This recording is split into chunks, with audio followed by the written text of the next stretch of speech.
अस्सलाम वालेकुम। मैं हूँ सलीमा आफरीदी और मैं यहाँ लॉकडाउन जो हुआ है अपना ये कोरोना वायरस की वजह से, और इस सिलसिले में सिंध गवर्नमेंट जो काम कर रही है तो यकीनन अगर वो सख्ती कर रही है तो कौम के फ़ायदे के लिए कर रही है।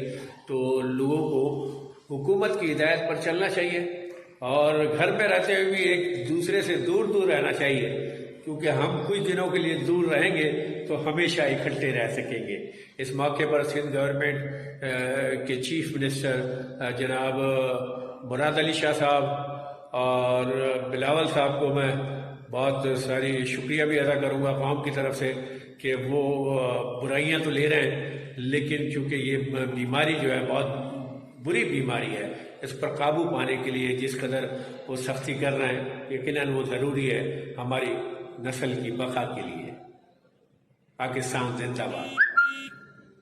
अस्सलाम वालेकुम, मैं हूँ हुमैया जन्ना और सबसे पहले तो मैं अपने तमाम मुसलमान बहन भाइयों को रमज़ान की बहुत बहुत मुबारकबाद पेश करती हूँ और अप्रिशिएट करना चाह रही हूँ सिंध गवर्नमेंट के उन इकदामात को जो इनिशिएटिव सिंध में लॉकडाउन के हवाले से लिए गए हैं। खास करके मुराद अली शाह साहब के इन इकदामात की तारीफ करना चाहती हूँ। जो अच्छी बातें हों वो ज़रूर अप्रिशिएट करनी चाहिए।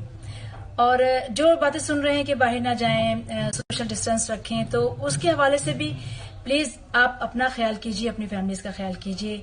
इसी में हम सब का बचाव है और मेरी अल्लाह से दुआ है कि बहुत जल्द हम इस कोरोना वायरस की जो वबा है इससे निकलेंगे और अल्लाह ताला हम सबको महफूज रखेगा। अस्सलाम वालेकुम, मैं हूं फहीम अब्बास और मैं सूबा सिंध के वजीर आला जनाब मुराद अली शाह साहब को अप्रिशिएट करता हूं। मैं उनकी कोशिशों को सराहता हूं कि उन्होंने इस मुश्किल वक्त में और इस मुसीबत की घड़ी में सूबा सिंध के अवाम के लिए बरवक्त और बेहतरीन फैसले किए हैं। मेरी दुआ है कि अल्लाह ताला उन्हें महफूज रखे और अवाम की खिदमत में मसरूफ रखे। शुक्रिया।